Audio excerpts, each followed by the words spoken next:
Hello and welcome back. നിങ്ങൾ ഈ വീഡിയോകളിൽ പറയുന്ന ഡെയിലി യൂസ് സെന്റൻസസ് എത്രത്തോളം മനസ്സിലാക്കി പ്രാക്ടീസ് ചെയ്യുന്നുവോ അത്രയ്ക്ക് നിങ്ങളുടെ സ്പോക്കൺ ഇംഗ്ലീഷ് ഇംപ്രൂവ് ആവും എന്നതിൽ യാതൊരു സംശയവും വേണ്ട. ഫോർമൽ ഗ്രാമർ മാത്രം പഠിച്ചതുകൊണ്ട് നിങ്ങൾക്ക് ഫ്ലുവന്റ് ആയി ഇംഗ്ലീഷ് സംസാരിക്കാൻ പറ്റണമെന്നില്ല. ബേസിക് ഗ്രാമറിന്റെ കൂടെ ഇംഗ്ലീഷിൽ വാക്കുകളും ശൈലികളും പ്രയോഗങ്ങളും പ്രാക്ടീസ് ചെയ്യുന്നതാണ് എളുപ്പവഴി. Okay, so let's start. കുഞ്ഞിനോടൊപ്പം രാത്രി മുഴുവനും ഉറക്കമളച്ചതിനാൽ അവൾക്ക് നല്ല ക്ഷീണമുണ്ട്. കുഞ്ഞിനോടൊപ്പം രാത്രി മുഴുവനും ഉറക്കമളച്ചതിനാൽ അവൾക്ക് നല്ല ക്ഷീണമുണ്ട്. She is very tired as she had been up with the baby the whole night. She is very tired as she had been up with baby the whole night. Been up with the baby എന്ന് പറഞ്ഞാൽ കുഞ്ഞിന്റെ കൂടെ been up ഉറക്കമില്ലാതെ ഇരുന്നു, ഉണർന്നിരുന്നു. The whole night മുഴുവൻ രാത്രിയും. അതിനാൽ she is very tired. നമുക്കിത് നാളെ സംസാരിക്കാം. ക്ഷീണം കാരണം എനിക്ക് ചിന്തിക്കാൻ പോലും പറ്റുന്നില്ല. നമുക്കിത് നാളെ സംസാരിക്കാം. ക്ഷീണം കാരണം എനിക്ക് ചിന്തിക്കാൻ പോലും പറ്റുന്നില്ല. We'll talk about this tomorrow. I am too tired even to think. We will talk about this tomorrow. I am too tired even to think. I am too tired. എനിക്ക് വല്ലാത്ത ക്ഷീണമുണ്ട് അല്ലെങ്കിൽ നല്ല ക്ഷീണമുണ്ട്. ഈവൻ ടു തിങ്ക്, ചിന്തിക്കാൻ. Think, ചിന്തിക്കാൻ പോലും. Even to think, ചിന്തിക്കാൻ പോലും പറ്റുന്നില്ല. Because I am too tired. അതിനാൽ we will talk about this tomorrow. ഇതിനെക്കുറിച്ച് നാളെ സംസാരിക്കാം. ഞാൻ ഒന്നും കേട്ടില്ല.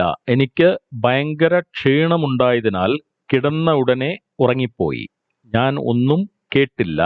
എനിക്ക് ഭയങ്കര ക്ഷീണമുണ്ടായതിനാൽ കിടന്ന ഉടനെ ഉറങ്ങിപ്പോയി. I didn't hear anything as I was terribly tired and just crashed out. I didn't hear anything as I was terribly tired and just crashed out. ഇവിടെ നമ്മൾ പഠിക്കേണ്ട ചില പ്രയോഗങ്ങൾ. terribly tired. terrible എന്ന് പറഞ്ഞാൽ ഭയങ്കരം. terribly ഭയങ്കരമായ, ഭയങ്കരമായിട്ടുള്ള ക്ഷീണം. I was terribly tired and just crashed out. ഈ ക്രാഷ്ഡ് ഔട്ട് എന്നത് ഇംഗ്ലീഷിലെ ഒരു ഫ്രേസൽ വേർബ് ആണ്. ഞാൻ മുൻപ് പറഞ്ഞിട്ടുള്ള പോലെ ഫ്രേസൽ വേർബ് എന്ന് പറഞ്ഞാൽ ഒന്നിൽ കൂടുതൽ വാക്കുകൾ കൂടി ഉള്ള ഒരു ശൈലിയാണ്. അതിന്റെ അർത്ഥം ആ വാക്കുകളുടെ അർത്ഥമാവില്ല, ടോട്ടലി ഡിഫറെന്റ് ആയിരിക്കും. ക്രാഷ് എന്ന് പറഞ്ഞാൽ നമുക്കറിയാം, ഇപ്പൊ ആക്സിഡന്റിൽ ഒരു കാറ് മരത്തിൽ പോയി ക്രാഷ് ചെയ്തു, മരത്തിൽ പോയി ഇടിച്ചു എന്നതാണ് ക്രാഷ് എന്ന വാക്കിന്റെ അർത്ഥം. ഔട്ട് എന്ന് പറഞ്ഞാൽ പുറത്ത്. പക്ഷെ ക്രാഷ്ഡ് ഔട്ട് അല്ലെങ്കിൽ ക്രാഷ് ഔട്ട് ചെയ്തു എന്ന് പറഞ്ഞാൽ അതിന്റെ മീനിങ് വളരെ ക്ഷീണം കൊണ്ട് കിടന്ന പാടെ ഉറങ്ങിപ്പോകുന്നതിനെയാണ് നമ്മൾ ക്രാഷ് ഔട്ട് ചെയ്യുക എന്ന് പറയുന്നത്. അപ്പൊ ഇവിടെ നമ്മൾ പറഞ്ഞത് ഐ വാസ് ടെറിബിളി ടയേർഡ്, ഭയങ്കര ക്ഷീണമായതുകൊണ്ട് ഐ ജസ്റ്റ് ക്രാഷ്ഡ് ഔട്ട്. ഞാൻ കിടന്നത് എനിക്ക് ഓർമ്മയുള്ളൂ, പെട്ടെന്ന് ഉറങ്ങിപ്പോയി, ഇങ്ങനെയൊക്കെ പറയില്ല. അതിന്റെ ആണ് ക്രാഷ് ഔട്ട് ചെയ്തു അല്ലെങ്കിൽ ഐ ജസ്റ്റ് ക്രാഷ്ഡ് ഔട്ട്. ഇനി നമ്മൾ ഈ ടയേർഡ് എന്ന വാക്കിന് ക്ഷീണം എന്ന അർത്ഥം മാത്രമല്ല വേറെയും ചില മീനിങ് ഉണ്ട്. അതൊന്ന് നോക്കാം. നിനക്ക് വേണ്ടി കാത്തിരുന്ന് മടുത്തു, അതുകൊണ്ട് ഞാൻ പോന്നു. നിനക്ക് വേണ്ടി കാത്തിരുന്ന് മടുത്തു, അതുകൊണ്ട് ഞാൻ പോന്നു അല്ലെങ്കിൽ ഞാൻ അവിടുന്ന് വന്നു. I got tired of waiting for you, so I left. I got tired of waiting for you and so I left. So I left എന്ന് പറയുമ്പോൾ ഞാൻ അവിടുന്ന് വിട്ടു അല്ലെങ്കിൽ ഞാൻ അവിടുന്ന് പോന്നു. എന്തുകൊണ്ടാണ് വന്നത്? I got tired of waiting for you. Tired of waiting, wait ചെയ്ത് ഞാൻ മടുത്തു. നിനക്ക് വേണ്ടി, for you. I got tired of waiting for you and so I left. അപ്പൊ നമ്മുടെ അടുത്ത് ചോദിക്കുകയാണ്, നീ എന്തിനാ അപ്പോഴേക്കും വന്നത് എന്ന് ചോദിക്കുമ്പോൾ നമുക്ക് പറയാം I got tired of waiting for you and so I left.